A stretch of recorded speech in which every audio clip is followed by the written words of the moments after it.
quiet again. We've got people over that way doing, what are they doing? Cutting their grass, and with a petrol strimmer thing.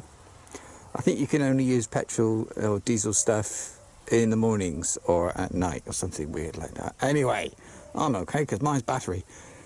And then upstairs we're having a mosquito net fitted on one of the windows in the end, the sort of spare bedroom. Yeah, I'm off to the field. Firebreaks got a few issues. I'll show you.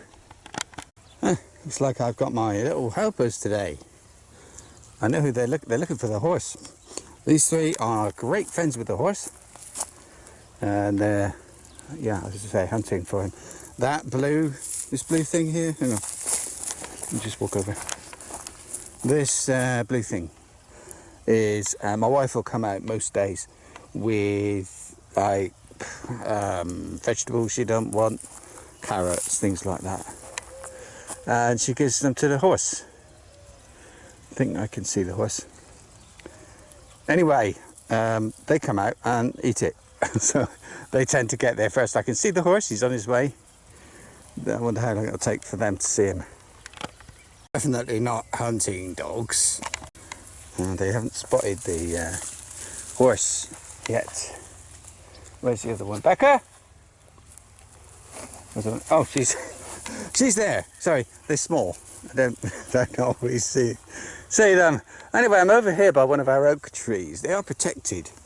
So you can't cut them down without permission. You need kind of a license thing. And but we have all these baby things around the bottom. I'm going to have to clear that. Not doing that today. Eventually, I've got more important things. But these little ones will have to be cleared. Now, these were cleared by somebody else last year. So these little ones are like very young. They're actually grown from the roots of what was cut down last summer. But that was without license. Now, you can cut down little ones like this. But you can see these, they're like, they're young. But they're too old. I can't cut them down without a license to cut them. And they were saying this morning on the news that it's becoming a problem in the forest and things. There's just too much crap like this around that's catching fire too quickly. But the local councils are sort of getting in the way because they're stopping people from cutting down stuff which they want to cut down. Like, I want to cut down these little ones. The reason I want to cut them down is not fire, to be honest with you. It's more to do with the fact that it's obviously bad for the tree. They've got all these things sucking the water out of the ground, not good for the tree. It's not enough for this many trees, and there's not enough space either. These things, look, you can see how big they get. So you need a lot of room. For one, these are probably spaced out about right. Those little ones, they've got to go. Wouldn't it be a shame if somebody accidentally cut them down?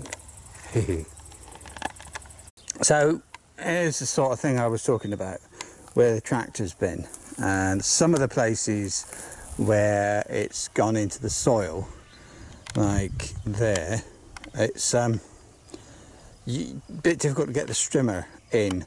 You have to kind of tilt yourself left and right, and there's a pain in the bum. It takes a bit longer, so it just doesn't take long. I suppose an hour to flatten this out, so that's what I'm going to do. But I'm not doing it today because I'm not happy with the way things are with the firebrake. So I'd rather do my tilting left and right and get the firebrake sorted out a bit better. It's exactly what I was talking about with the trees. You see the big one on the right, I mean, that's dead, but it has but it has got some growth on it. If we were to have that checked by the council, which happens before you get a license, they come and they look at the tree. They would look at that tree and say it's not dead. You can't cut it down. Even though, I mean, we had one, it had a branch, it was completely dead. In fact, it's, you see it there? There, that one. And it had a branch which is now broken off and is lying on the floor over there.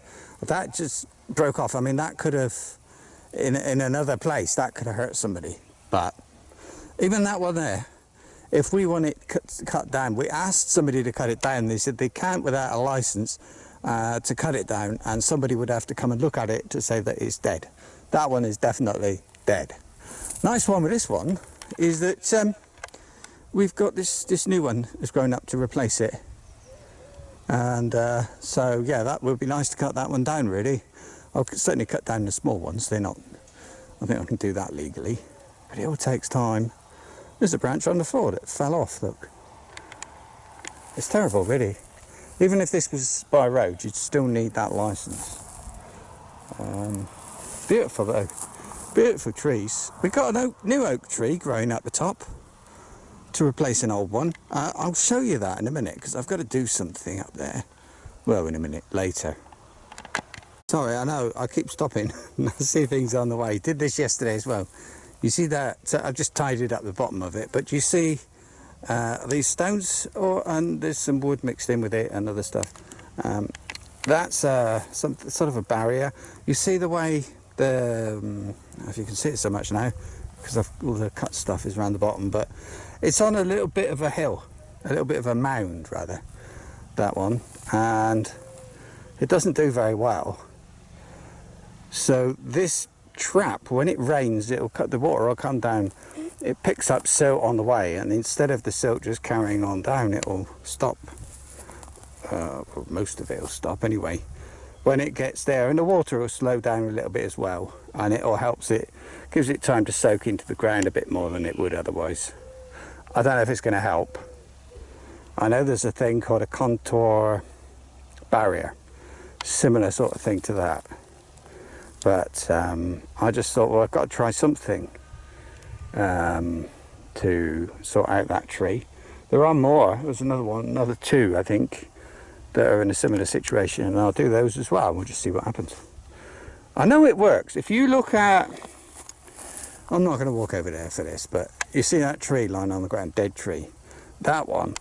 If I stand beside it, you can see that this side of the tree is slightly higher than the other side of the tree, or dead tree, because the soil kind of stops, but it's when it hits it a little bit, enough to make a difference in the height of the thing. It's obviously been there a long time, but because the horse walks around it, and because of the flow of water, there's like a little valley thing to the left, a little bit to the right maybe, but mostly to the left, so the water's going to go round it now anyway. But anyway, yeah, it does happen, it does work.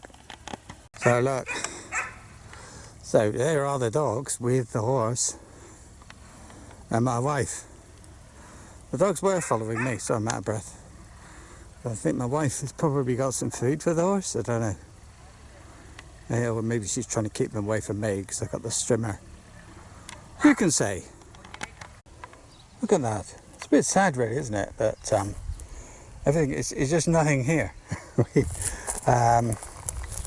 This is the top view, the bit we've been working on. But it'll be there. It's just sort of what we're doing is going to help. Otherwise, yeah, it's a real shame. Things will improve. Oh, look at this. This was a kind of experiment, because obviously, look, the water has made some sort of channel to come down here. So, and in fact, the grass is greener around this area. I think it's more of it. Anyway, we just piled some rocks across the thing, and you can see there, because the topsoil just gets washed away all the time. Any biomass that is trying to form its thing there. And this is sort of made of thing, so when the water comes down, it gets stuck. Well, the bits get stuck in there. And new grass is growing, look. That will help. It's better than having the rocks just lying around everywhere. Get them all in one place where they're going to do some good. And look, we've got some more up there. Oh, the oak tree. On the way there, look, there's a little tree. I don't know the name of it. We call it Spanish oak. It's got a proper name because it produces acorns, but it's this one. So I think that's a little baby one of those. This, look, this is our oak tree. As you can see, pretty knackered at the moment. So, it's the horse. The horse has obviously been like standing right next. Does he think he's going to give shade? And he's broken off like the big bit. And then here, he's been nibbling the bark. I think it's him. And these little ones that are growing out. So I'm just going to leave it. But what I thought, we've got loads of this stuff. Loads of this sort of wood that's been cut. It was dead and was falling down, so we finished it off. But anyway, this stuff. So I'm going to pile it around it a bit.